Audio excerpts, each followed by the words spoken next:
Okay, so before we get started, I did a little bit of OSINT work myself.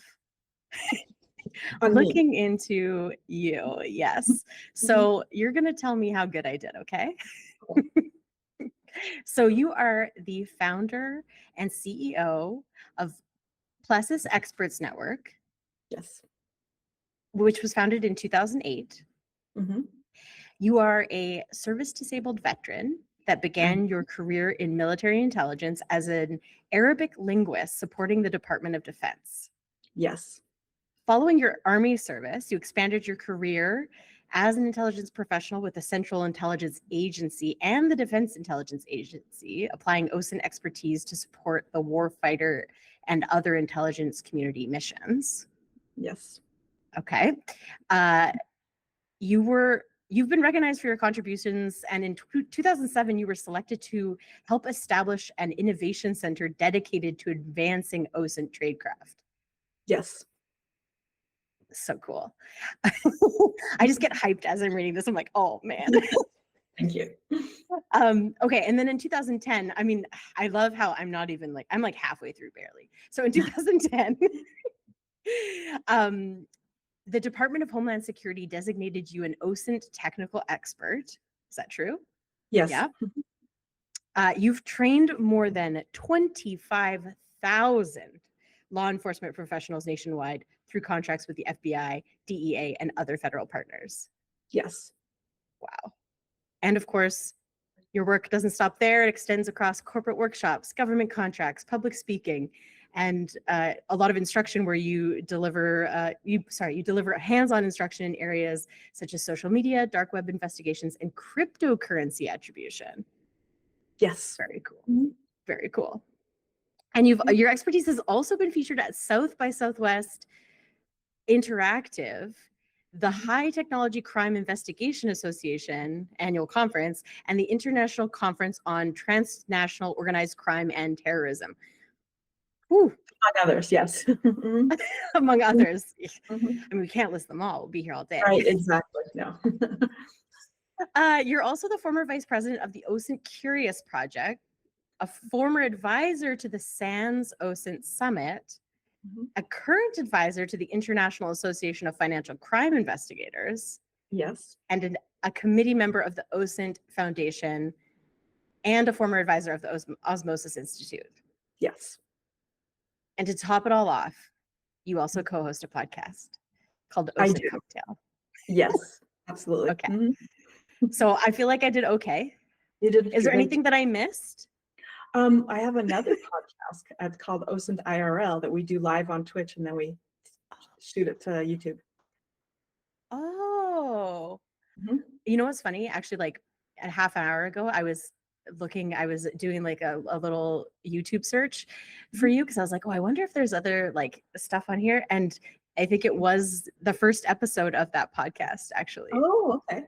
Yeah, and there's a couple of videos of me speaking at different events. It's online too. Some of them like that I didn't put online. 100%.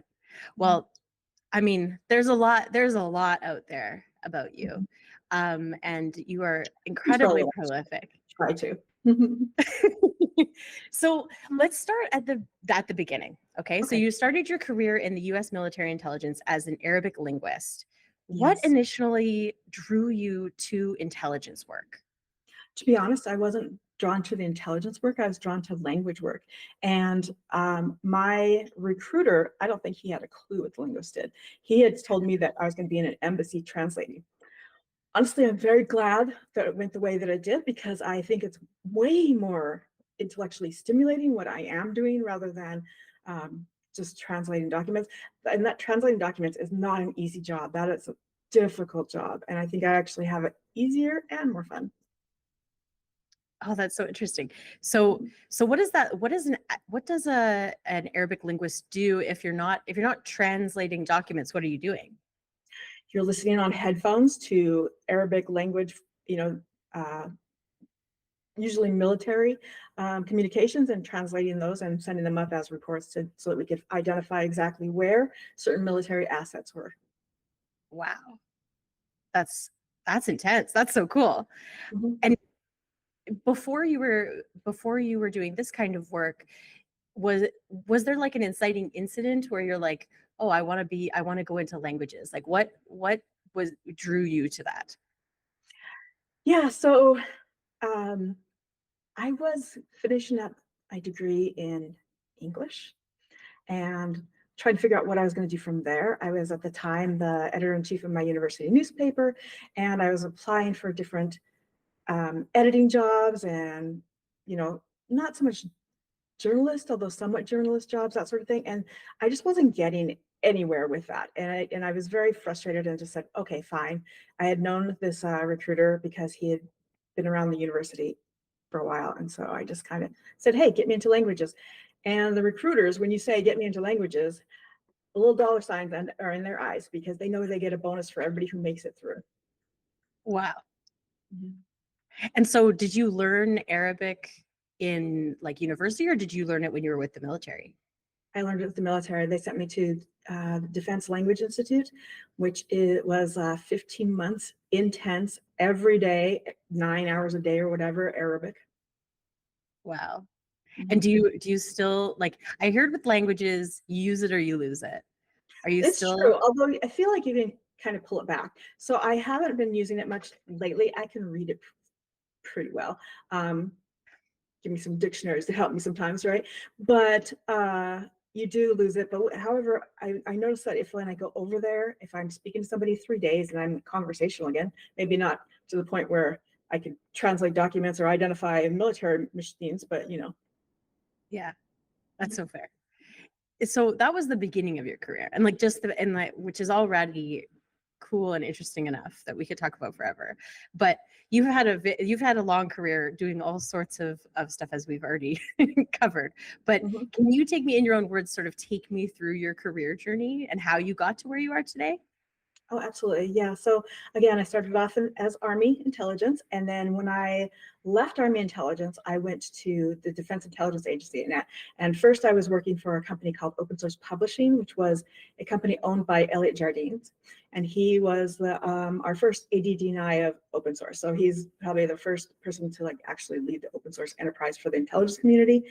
Again, I was working with him before that. And so I worked at DIA for a while, Defense Intelligence Agency, and I helped, Joint Warfare Department. I got a award for helping the missing MIA POW office, which was really that one. I love that award. And then I was recruited away to help with an innovation center at CIA. After that, I helped with them at the Innovation Center again. That was just an OSINT Tradecraft and basically taking it in a kind of a different angle at it than had been taken for OSINT normally in the community before that. But when I went there, before I went there, I was up on the top secret network, just saying what I was finding on the internet. All this stuff about social media was just coming into its own. So this is like 2003, 2004 through 2007. It's just starting, right? There's pre-Facebook stuff, et cetera. And I was seeing a lot of interesting things and learning about the different kind of tagging that you can do to help you identify and like remember sites based on what you think they're useful for, rather than what they actually say and things like that. So then I started writing a blog about that on the Top Secret Network. And so when I left, I had some people kind of chase me down and say, hey, wait, we need you to teach us this. And so then I kind of, okay. And I talked with my mentor, Elliot, and he said, hey, get this company together and get going. And so I did. And my first customer was the state of Hawaii. I love them. Oh, wow. And yeah, and then I worked quite a bit. I had a major program for a while at the NDCAC, which is the National Domestic Communication. Oh, I always mess this up. Anyway, it's an office of the FBI. Yeah. And but I actually started that program with DEA first. So DEA found me at a conference that I was speaking at, and we built out this program, wonderful investigating social media program, and then the NDCAC took it over and kind of put it to more people. So it wasn't just going to be DEA and whoever their task people are. It's task forces. So it went a little bit farther. That program actually ended last January, and I definitely miss it. It's and I keep getting outreach from people saying, okay, when's your next one? And you've got to come to me now. You've got to come to my company, to our website, our academy, and go to my hosted content. I'm not traveling around the way I was. And so you've seen, yeah, you were talking about sort of the pre social media internet and being one of the first people on there being like, we can actually find out some interesting stuff on here. Oh yeah. What did this field look like then versus now for you from like the OSINT perspective? Because like I have lived through this time, so I know what I know what the internet looked like at that time. I'm not that young, but well, you look I imagine it's very different. Yeah, well, so before social media, and this is like all the Web 2.0 stuff. So it's like before all the Web 2.0 stuff, there was a lot of stuff on the internet, but it was stuff that you had to work to put it on the internet, we'll just say. I mean, some cases it wasn't too hard, but it was definitely daunting to the everyday person. So like the easiest thing would be have been something like GeoCities or different forums, right? So the forums were really important then, and we would, be able to get some information from forums, but social media kind of like opened the gates to anybody putting whatever they wanted online at any time, very, very, very easily, right? So we started seeing this like rush of information. And a really good example is just even Twitter, right? Almost immediately I saw the use that even before it really gained momentum. In 2009 is when it really gained momentum, because there was all the Arab Spring stuff, but there was also Michael Jackson's death, and all the celebrities went onto Twitter and gave condolences, and all the fans. So even before that, though, I was noticing that when something major happened, there was probably somewhere someone who was in Twitter and was writing about it or taking pictures. I mean, we go back to the airplane that landed in the East River in New York. And, or no, Hudson, I think it landed in Hudson, either way. But they, the first stuff, we were following tons of people who were posting stuff to Twitter right away on that, much faster than the news was reporting it and that sort of thing. And in fact, there was a guy on the ferry when they went to go pick up the people off of the, and he was there, he took some pictures, and then he handed his phone to the people so they could call family. And he just like sent the pictures to Twitter, and they went around the world. And so it was that citizen journalism stuff. At the same time, there were other technologies that were really jumping out as well. So for example, Google Maps came around about that same time. Right. When you start getting something like Google Maps, where you can actually look at the satellite view of places like that they didn't even map yet at that time, but we could just, well, there's imagery, and then there's Google Maps. Google Maps is open source, and you can share it with people. You can share it with other organizations. You can share it with other countries, that sort of thing. So it became like a game changer. It was just completely game changer. And then like Open Maps and all these other ones as well. Would you say that's the biggest shift that you had to adapt to, is just like shifting to this new online space and finding so much intelligence there? Or was there even in that evolution a big shift that you had to adjust to? I would say that that was not necessarily my biggest shift, only because I came in right as that was just like exploding. Right. So before that, I was doing SIGINT. So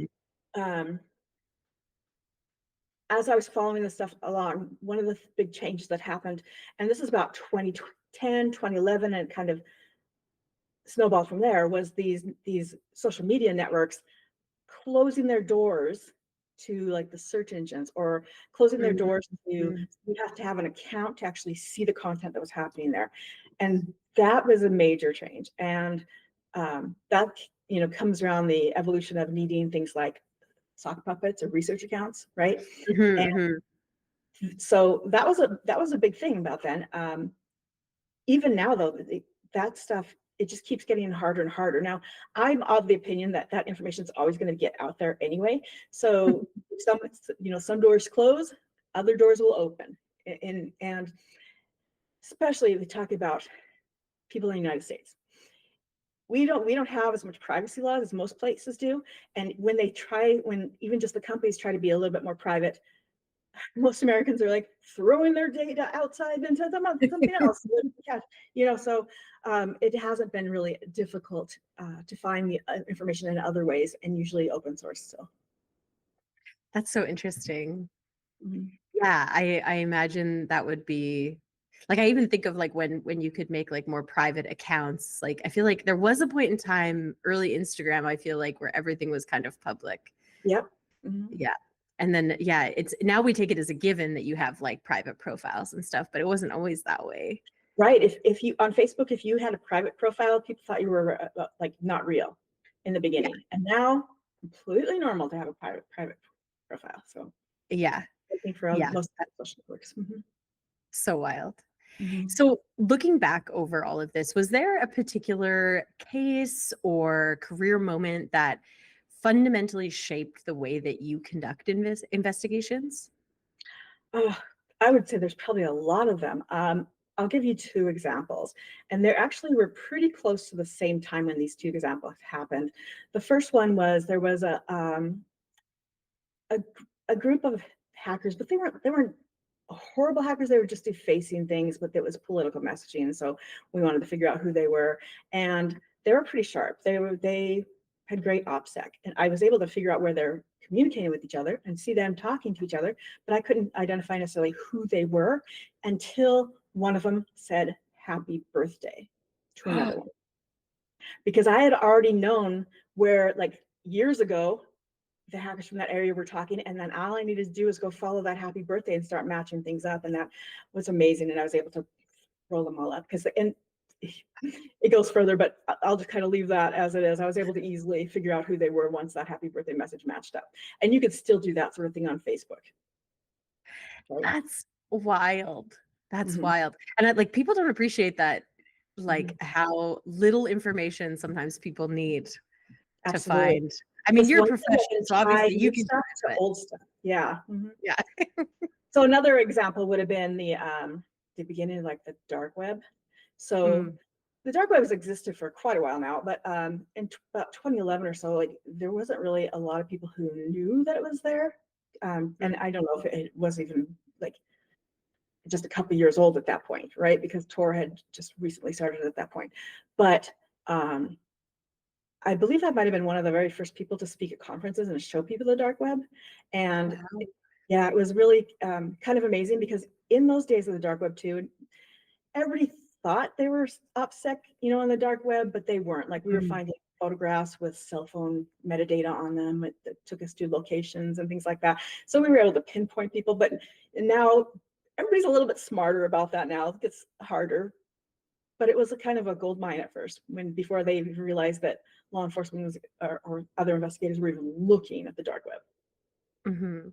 That's a really interesting juxtaposition of like, at one point, early maybe not early internet users, but early sort of social media users, having all of their information out there. And then all of a sudden, all of these sort of accounts go private. People are getting smarter about security and maybe not like super good at securing their data, but like they're getting better at it.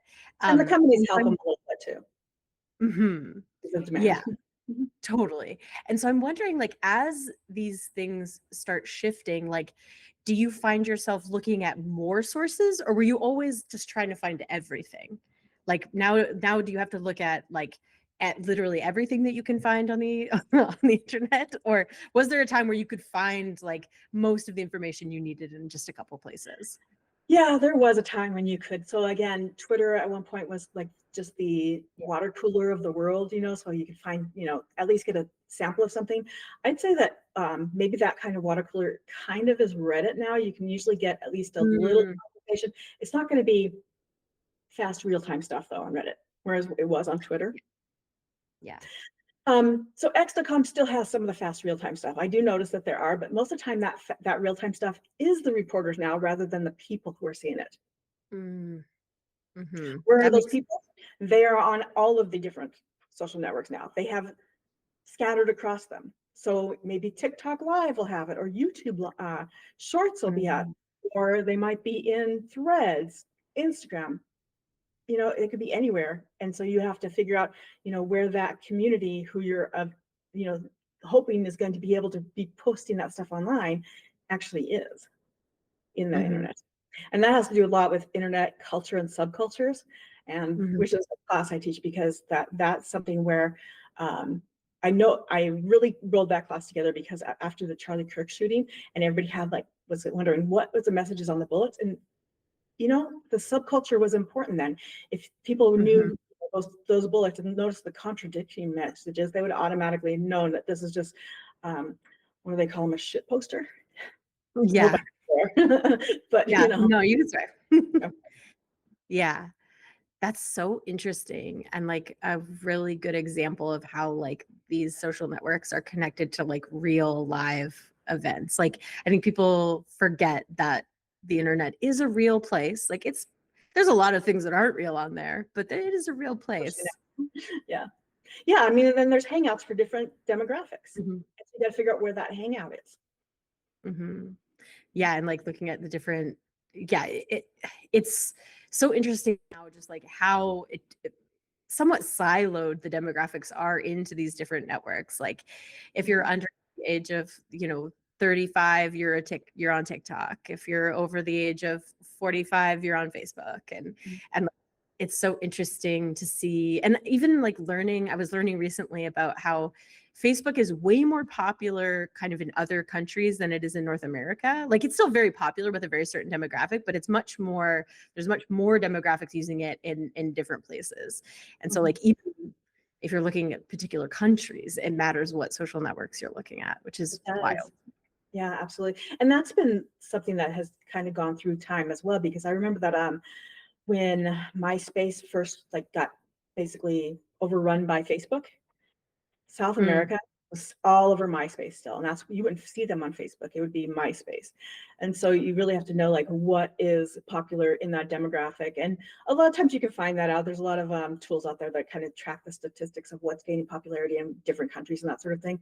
But then even in demographics, there's sub demographics, right? So if you are under 35 but you're trying to sell furniture, you're probably putting them on Facebook Marketplace or cars. Yes. Right. But if you're older than 45, but you're trying to sell like maybe the like Wicca figurines or something like that, you're probably going to TikTok to sell it. Right. So you look at like the subculture section of it too. That's so interesting. Yeah, I mean, I'm sure there's lots of fun little facts about these different demographics that we could get into. But I wanted to ask you about this innovation center to advance the OSINT Tradecraft. So you were selected to establish this innovation center. I'm so curious about how that came about and what the gaps were that you saw that needed to be filled by something like this. So I can't really talk much on the Innovation Center, but what I can say is that traditionally, OSINT was something comes across the internet, we grab it and we deal with it from there, rather than asking the question that we want answered and then going to the internet and seeing if we can find the information for it. So the intelligence cycle was kind of flipped for OSINT in the past. You wait for a news report, you wait for something to come across Twitter, whatever, and then you react. Well, instead we go back to the regular, think what's the question we want answered, and then take it out there. Right. Makes sense. So you are also, we mentioned before, a co-host of the OSINT Cocktail podcast. Yes. I'm so curious. There's tons of episodes. So if anyone's listening to this right now who has not gone yet to listen to it, you need to go right now. Well, maybe finish this and then you can go over there. And you can listen. One at a time. But I'm so curious about the conversations that you've had on there, and if there have been any conversations that have changed the way that you think about your craft. So the OSINT cocktail has had like kind of a long run. The first 2 years, it was Cynthia Navarro and me, and we did it audio only, and it went across, and we had, we interviewed people, but then we decided, hey, there's enough podcasts that are doing interviews. Let's do something kind of different. And we pulled in Amber and we pulled in Kelly, and we said, okay, we're gonna, take pop culture and take the OSINT tips out of it, or the OSINT failures, or what isn't true out of it, and just kind of analyze it. And so the whole thing has been great since we switched over to the video format, and kind of we're doing the those type of things. And what I find is that there's different shows and that sort of thing that I normally wouldn't probably have watched if I hadn't been in with this, that I end up liking. And also that in some cases maybe even make you think a little bit wider about what's possible OSINT wise, you know, so. I'm really curious about what some of those shows are that you were like, Okay, so I can't even name them. Like they're not at the top of my, you know, the name Oh, of them. that's fair. There's a one with Natasha. I can't remember her name. Leon? Yes, Natasha Leon. So hers was interesting, where she's like she can tell if people are lying or not. You know? Is it Russian Doll? No, not Russian Doll. It's Okay, I gotta look it up. yeah. Hang on. We need to tell the people. Poker Face. Yes, Poker Face. Yes. Okay, so there's that one. Another one that was a lot of fun to watch was the Man on the Inside, which is yeah. And to be quite honest, there's not a lot of OSINT in that one. It's more of him talking to people. But one of the things that I thought was so true is that you see him go, okay, that's the person who did it. Oh no, okay, that's the person who did it. You know, and so he's like just like whatever hint he gets before verification, he was just diving right into those cases, and you see people doing that all the time. I see it like even now. So right now, one of the saddest cases, Nancy Guthrie is missing, right? Which is right. Yes. It's in my area, so I pay attention to that, and I see all of the rumors and everything that go across Facebook and Reddit and that sort of thing. And there's a couple of live streamers, and every person who visits that house, they're on it. Okay, who are you, and are you the crook? You know, so I'm kind of like waiting to see the real information come out, but yeah, there's a lot of jumping on to possibilities and that sort of thing with no verification. Yeah, and that's such an interesting point because like I feel like this has happened. Maybe you have a different perspective on this because you've been looking at this for so long, but I feel like as like a general consumer of internet culture, you know, I've noticed a shift in the last few years to where like there really is just like such dogpiling on like, or like somebody says something, it's not verified by anybody, and then all of a sudden that travels around the world in 30 seconds and everybody believes this thing that didn't happen or didn't happen that way, or the video has been edited so that it's not really showing what happened before. And it's just like it almost is at the point now where like every single time you go online, it's like, is that true? Is that really what happened? Like, especially with AI. it's tough. Yeah. Especially with AI. It is, and that's the thing is I want everybody to be a little bit more skeptical, but also like even of, okay, we think this person did it. Well, if we don't have anything solid, I mean, this stuff, that kind of misidentification has gone way back. I mean, it goes back to the Boston bombing even, right? So the Boston Marathon bombing. So I that, remember. yeah, that sort of thing. Really, if we could just, you know, teach, that's one of the reasons actually Sarah and I do OSINT IRL, is the idea was working a little bit of Tradecraft to like that anybody who wants to learn it, so that way when citizen journalists and citizen investigators are doing their own work, for example, on the Epstein files, here's some things that you can do to make sure that your stuff, one, that you're not messing up any real investigations. I know not that theirs aren't real, but like official investigations, right? Sure. But then also so that they can not come to the wrong conclusion, not jump to conclusions, and not, and also like have some data to back up their theories rather than just, you know, oh, this sounds right, or this person looks like, you know, the right person. It's like the more information that's out there, the more careful you have to be, almost. Exactly. Yeah. And there's too much information out there right now, so you have to wade through and figure out like what is valuable and what's not, and it's really comes down to source evaluation. Really important. Well, that's a great segue to talk a little bit more about AI, because you can't go anywhere on the internet without AI It's almost bizarre to think about, like 2 years ago, this wasn't even something we were talking about, and now it's like I'm breathing it, I'm drinking it, I'm eating it. Like it's just everywhere. How are you seeing it come to play in the OSINT field? I can think of a million great ways to use AI in OSINT Mhm. and investigations and in your just regular life or daily flow. But I can also think of a whole bunch of ways to not use it, because there's some ways that you can really mess things up as well. So a really recent example, there was a citizen investigator who did some work on the Epstein files, and she used AI to help grab, the mentions of, funds, et cetera, and didn't necessarily double check. Well, when she published hers, I put it out on LinkedIn. I said, hey, I don't have the talent financially to double check to like see if this is all right. And so I wasn't going to go through every single thing, because I know that that's not necessarily where I'm the strongest.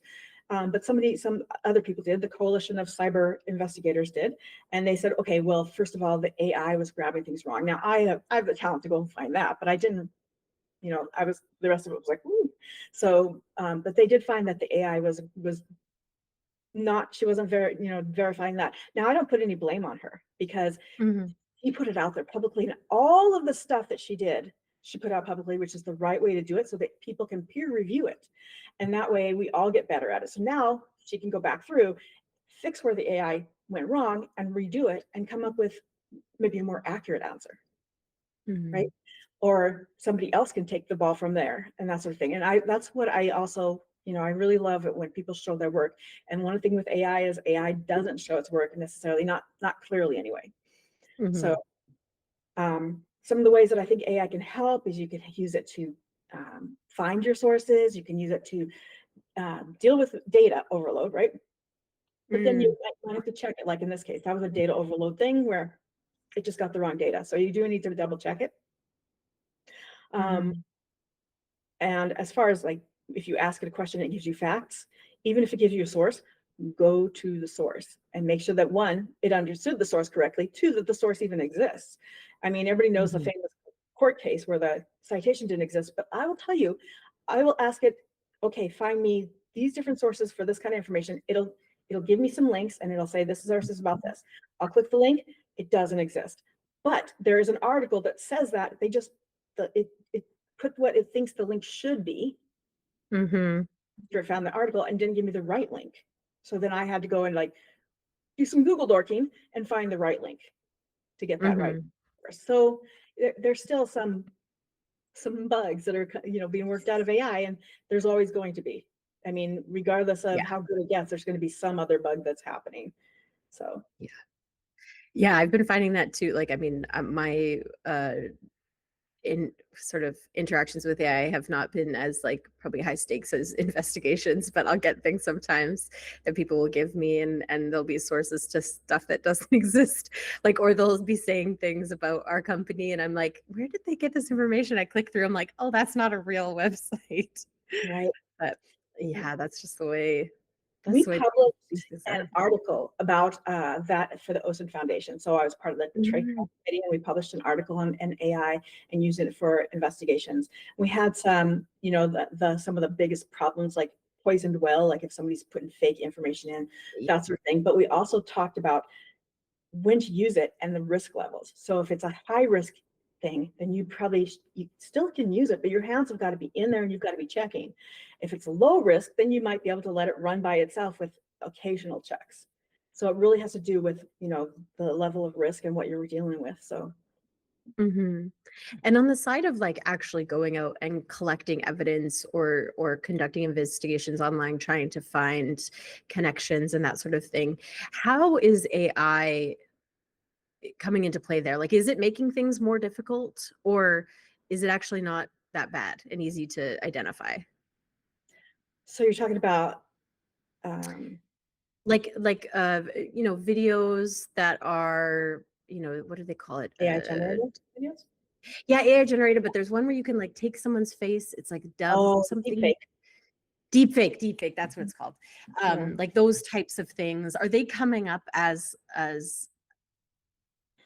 sort of, I guess, yeah, here, let me reframe this question. Okay. Is are these kinds of content coming up in evidence sort of collecting processes, or when you're trying to identify potential data that could be useful in an investigation, are you running into generative AI? And like, what do you even do about that? Okay, so yes, it's more and more coming up. So one of the earliest examples I know was there was a audio AI. Uh, Yes. and that voice generated stuff is super easy and super inexpensive, right? So So you creepy. clone somebody's voice. If you have 10 seconds of them talking, you can do a quick clone on 11 labs. But if you have an hour, you can get like a nice clone of somebody's voice.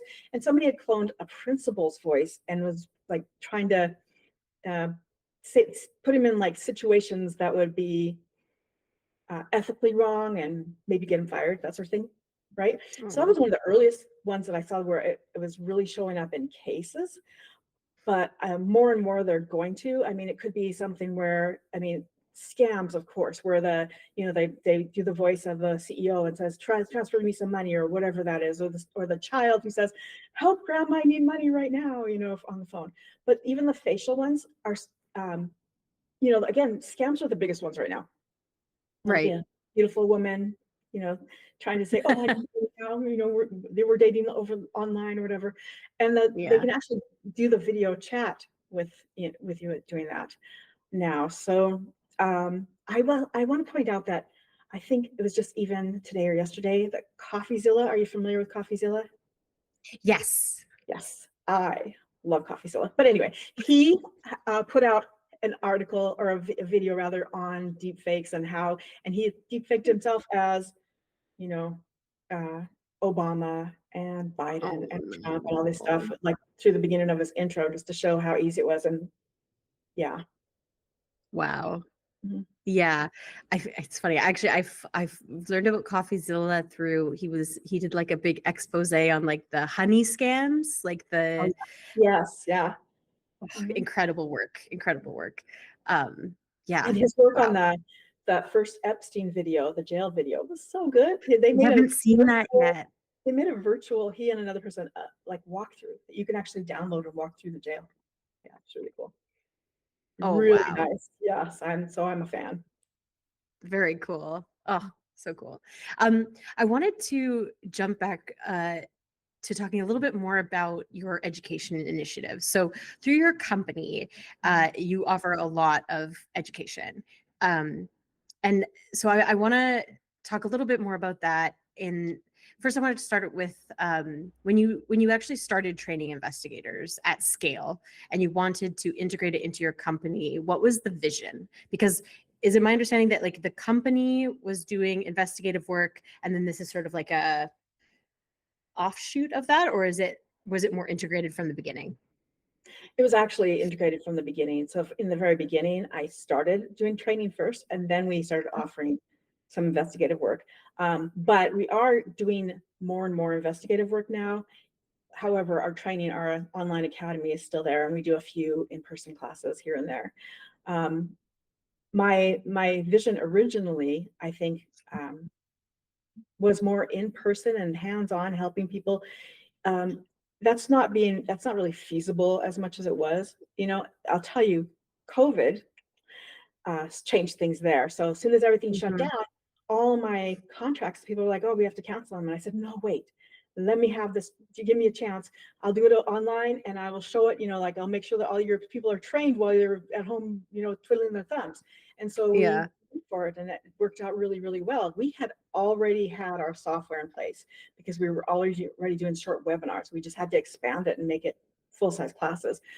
So now my vision for it is to have a couple of um, lanes of training. So for example, there'd be the traditional, you come to a class, you have hands-on, virtual or in person. Again, we do some live ones.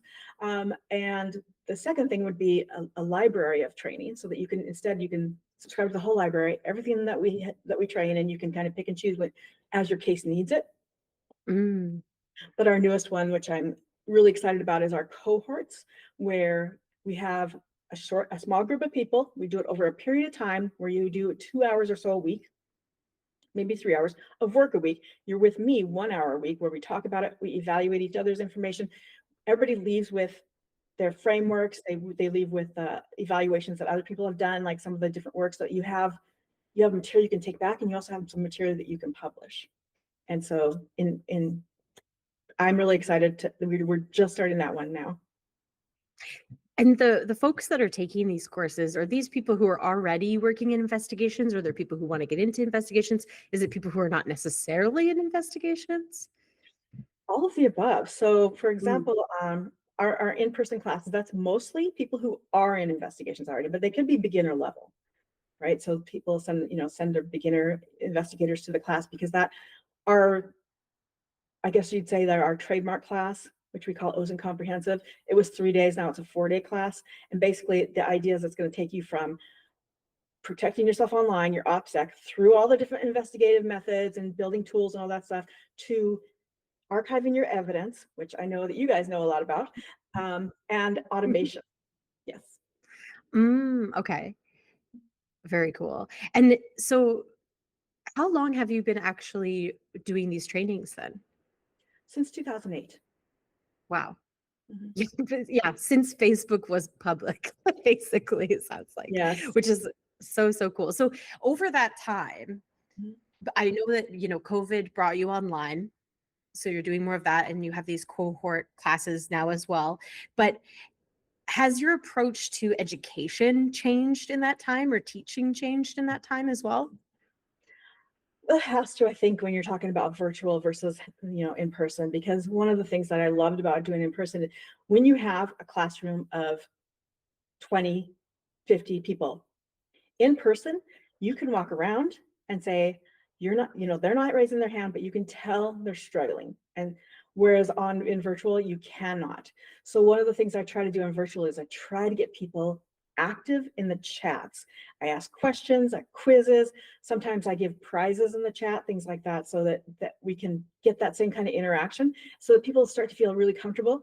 We use the chat, and then we use a Q&A section. Q&A, they can ask anonymous questions if they want to. We just want them getting comfortable, just type in whatever that they need to ask these questions when I can't, walk over to them and see how they're doing. Yeah, that makes sense. That's, yeah, so fair.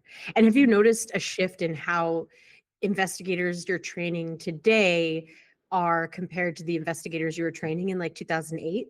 Do you see Yeah. any big differences?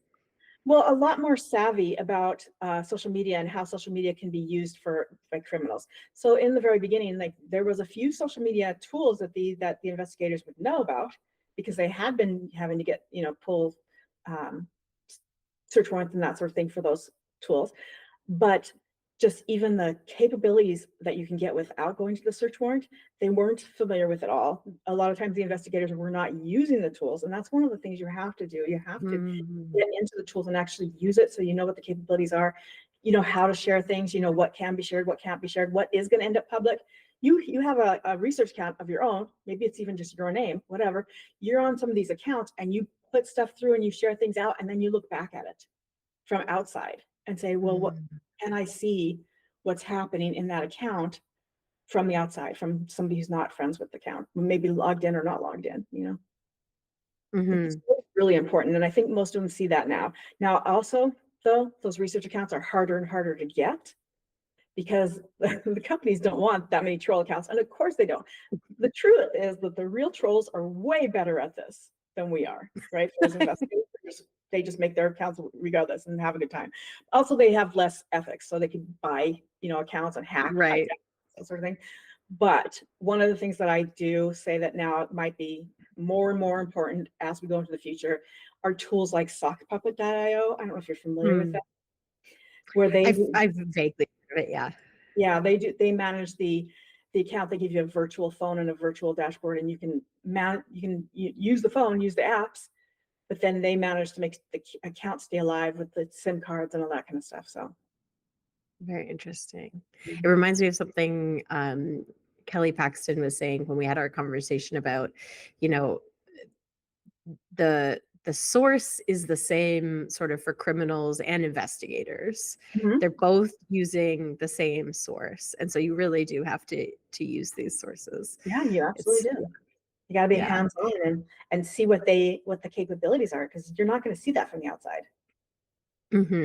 That makes perfect sense. And I mean, now the internet is like what?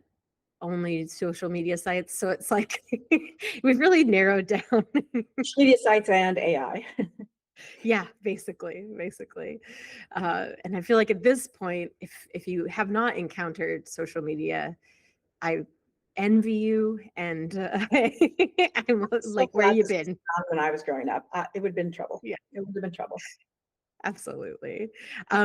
So if you were training a brand new investigator tomorrow, what would you insist that they master first?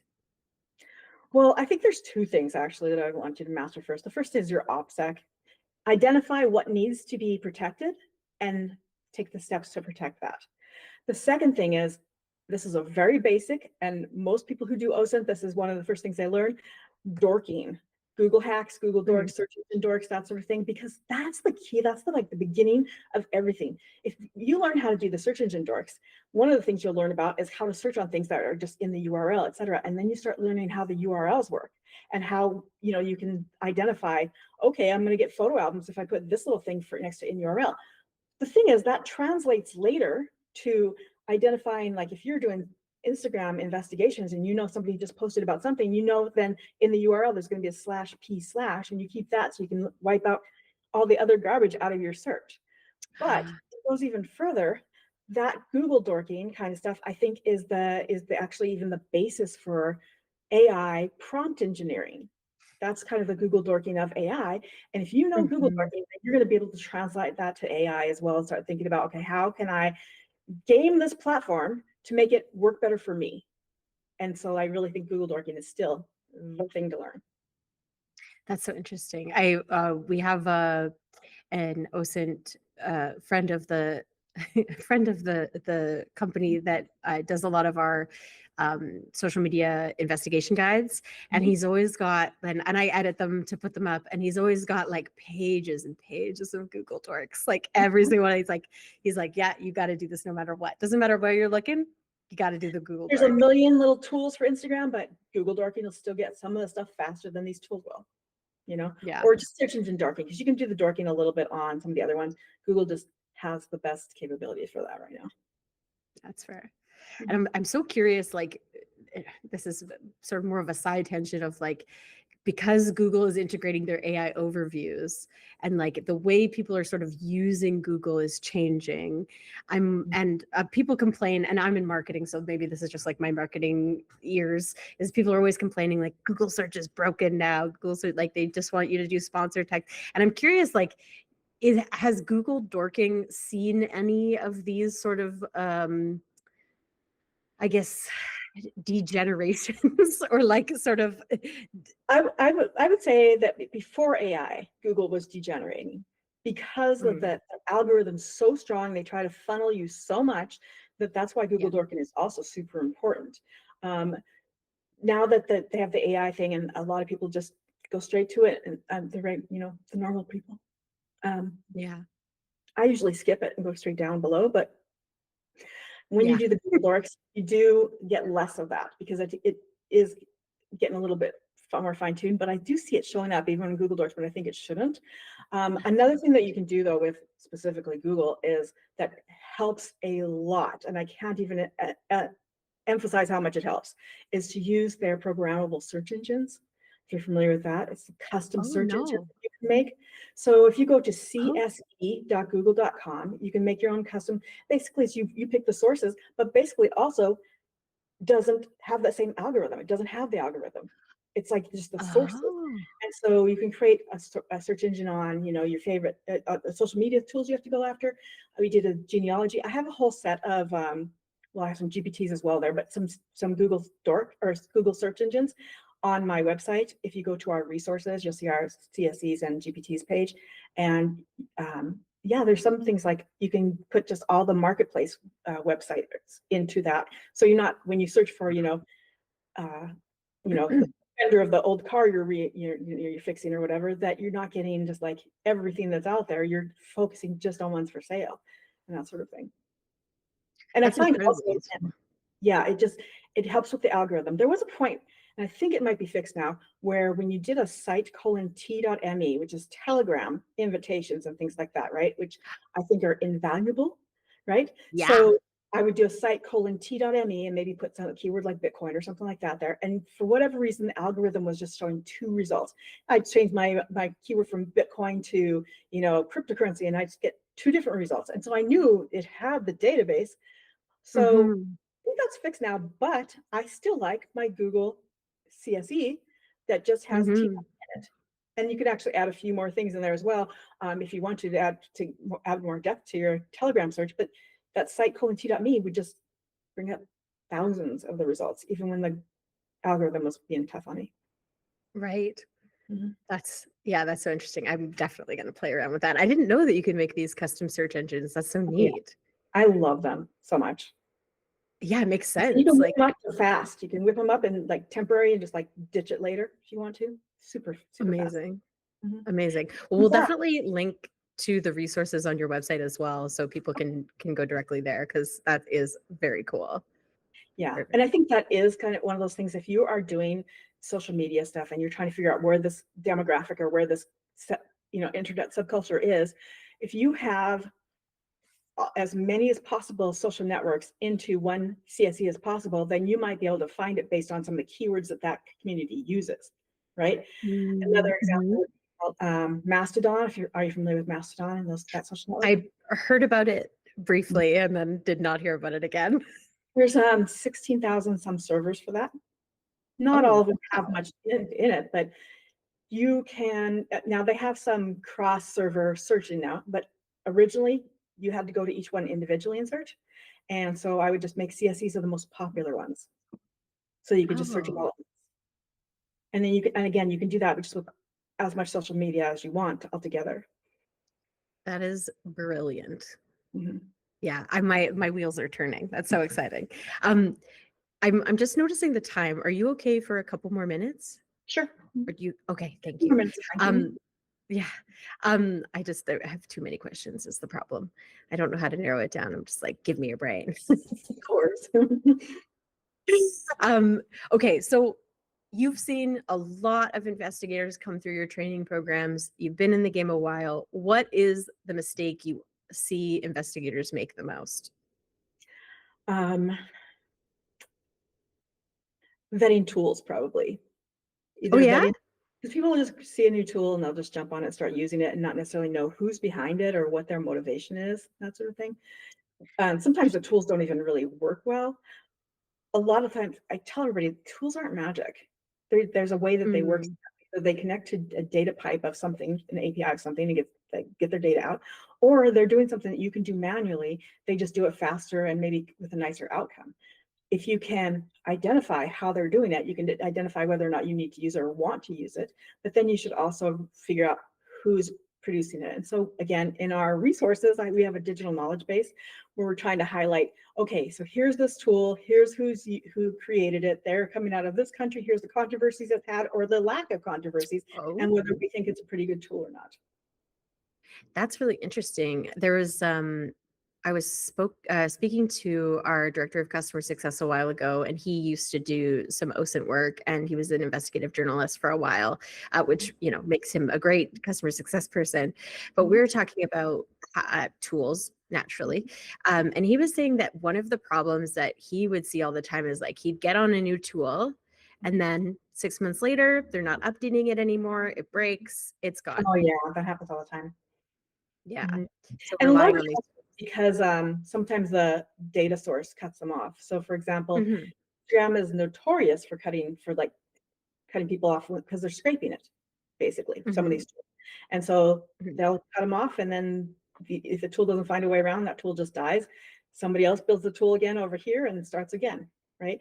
But a lot of those tools, the ones that doing kind of the scraping sort of thing, you might be able to do more efficiently because you wouldn't need to scrape all the data. You could pinpoint the data by doing some vibe coding and keeping a tool to you, right? I always say that I love vibe coding, but I don't want people just to vibe code a tool and just throw it out there, because you haven't hardened it. And if there's any security issues, you're on the hook, right? But Yeah. you build it for yourself, and then nobody else knows it exists, and you work on your stuff and have it pull the data that you want, and it's efficient for you. And that's also in line with what he was saying, where he was saying there's a gentleman who puts out a book every year on OSINT techniques. I can't remember what it's called off the top of my head, but he was saying that, what's that? It's called Intel Techniques. Yes. And he was saying that like every edition has been like, oh, here's tools you can use, here's tools you can use. And then the later editions have been like, you need to build your own tools. Like, yeah, but he build goes your own tools. Yeah, he takes it to the extreme. So if you really want to really harden your privacy, really build all your own tools like very robustly, go use that one for sure. But there are some easier ways, which Yeah, maybe the that's next book will talk about the easier ways too. Yeah, that would be nice. Well, and it's interesting too. I mean, I'm sure vibe coding wasn't as like popular, or hadn't really hit the mainstream probably when he was working on the draft of that book yet, Yes, right. because it kind of popped up overnight. And there's some pretty incredible stuff that you can do Oh yeah. for sure. Mhm. On that note, what are things that investigators should be preparing for in the future? Like, what are you seeing on the horizon that you're like, we got to keep an eye on that?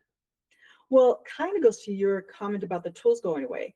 Don't depend on the tools. Figure out what they do, and should your favorite tool go away, so that you can find or evaluate a new tool, or even do the stuff yourself. A good example would be tools, again, the scraping tools, but the tools that get the ID numbers from social media. You can get those yourself. Those are always, there's 3 places they are. They're either in photo URLs, they're in the code, or they're in the CSS, and you have access to all of that with page source or the inspect panel, developer tools, that sort of thing. Find out where they are. Use one of the tools, find a number, put that number with that name somewhere, so that if that tool goes down, all you need to do is go to that person's page, go to the source code and find the number again, and figure out what changed, like what's the beginning, and what you can search on to find that ID number elsewhere. It's just simple things like that. Just be prepared for these tools to die, and for the social media tools to change, because they're trying to evade some of these scraping tools as well. And so that you can just go manually, you don't have to scrape, you can just get your own data. Yeah, that makes sense. And it's funny, again, in that conversation I was having with Jesse, we were talking about, he came on to PageFreezer. Like, so PageFreezer has sort of 2 different areas. We've got, both of them are sort of digital capture solutions. One is more like on-demand evidence capture, third-party websites, anything you see, you can try to capture it, and then it does like a hash value digital signature on it and stuff like that. So you get the nice reports and everything. We love it. And then we have the PageFreezer archiving, which is more of like a compliance e-discovery solution, where it's owned social media platforms, like, so your own social media stuff and your own website for more like record keeping purposes. And it's interesting, we were talking about when Web Preserver was born, the sort of evidence collection tool, there was a lot of tools like it on the market. There was a ton of them, but they were all plugging into APIs, and then all the APIs got shut off. And he jokes, yeah, exactly. So he jokes they didn't want to pay for it. So they built this tool to go around all of these APIs, so that they don't have to rely on that, which is such a funny thing. So like, yeah, it's I mean, go with trusted vendors, I guess. Yes, that's true. I mean, if a vendor's been around a long time, has a lot of like experience, then chances are they're not going to be the ones who are going to let you down. They have a lot of skin in the game. Yeah, for sure. Yeah, no, that's great. Okay, I have 2 more questions for you. They're a little more general, but I would love to know, like, what keeps you passionate about your work today? And it changes all the time. Yeah. I loved like trying to figure out, okay, all right, now what changed? Okay, now how can I get that data? I'm a puzzle solver, I guess. And so I love the changing nature of it. I know some people hate that, and I'm sure that as I get older, I'll probably start to hate that, but I still love it right now. Yeah, that's great. And this one is kind of silly. I don't even know if you'll be able to share necessarily because I feel like the breadth of your experience, but what is the most unexpected source of valuable intelligence that you've encountered? The most valuable source of value for intelligence. Honestly, it's social media as a whole. It's those friends lists. It's all Oh, the friends. friends lists. So here's the thing: is like you looking for a fugitive, map out the friends list of his family and his friends. You're looking for somebody's fake account, map out the friends list. You're looking for somebody who's got a lockdown account and you're trying to figure out, who are their friends, map out the friends list that you can find. And it's just mapping that friends list on all the different social media tools, because you can do it across any of them, that you can see the friends list. And amazing stuff, and even cross mapping. So I made a GPT. I'm still working on it. The idea is that you can have it can do names a little fuzzy, so that you can map a person that's on Instagram to a person on TikTok, even if they maybe on TikTok somebody else took that name and they now have to use a slightly different name or something like that. Right. Mhm. That's so funny. I mean, it comes up in our OSINT guides that we do as well. They're always like, yeah, check the friends list if you can get through. And like, they always bring up how, maybe your person that you're looking at doesn't post very often, but maybe his cousin does. Maybe his profile's not private. Yes, I thought about like North Korea. So like you have one person and they're secure. They're as secure as can be, whatever. But it's like North Korea. All the neighbors are talking away and telling you what's going on over there, and so people's mothers, I'll say happy birthday to them. And you know how I love the happy birthdays. So You love it. Yeah, the most unexpected source of intelligence is happy birthday wishes. Definitely. And especially because on Facebook, if you have a fake birthday, then and you let it project it, then a lot of people say happy birthday on that day. Well, what if somebody says happy birthday to you on a different day? Well, maybe that's really knows when your real birthday is until you're closer. That's funny. Yeah, there's so much. Very cool. I could take the rest of your life asking you questions, and I'm not going to. I appreciate so much, especially going over time here with me. Such a prolific and exciting guest. Thank you so much. I really enjoyed our conversation. Oh, thank you. Oh, thank you so much. I appreciate that. I'm trying my best. But I so much appreciate your time. I hope that we can talk again, because I feel like this was just like an introduction, but I feel like there's so much more that we could get into. And I feel like obviously you have so much knowledge to share. I also will make sure that we put links to your site, your courses, so everybody should go take those, and definitely OSINT Cocktail as well. That's like this is like right now, this series is just the OSINT Cocktail podcast series, essentially. It's like the fan edit or like whatever. Because it's I think that the other 3 women that I'm working with on OSINT Cocktail are so amazing and so like top of their field. I love them, and I love that you're going to have that. I'm going to be watching all of the interviews. Oh, I love it. It's so far spectacular. I have one more on tomorrow. I'm talking to Amber. But yeah, it was funny. I don't know if she told you the whole context of like, I reached out to her and I was like, hey, can I interview for this? And she's like, oh, I'm part of OSINT Cocktail. Do you want to interview everybody? And I was like, absolutely, like jackpot.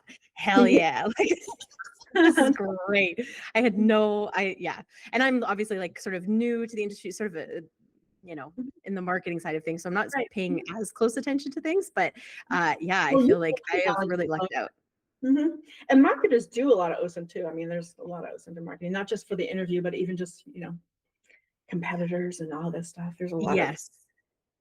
I'm in my heart, I am an OSINT investigator. Yeah. And honestly, most of the best tools for OSINT are built for marketers. That is so funny, because I think about that all the time. Because like they've got all of these like comparison, like, oh, the some competitor changed a word on their website, and you get like an email and all of this stuff. And it's so funny. Incredible. Well, thank you so much, Kirby. I hope you have a wonderful day. I so appreciate you. Yeah, likewise. Thanks. Have a great day. Hey, you too. Thanks.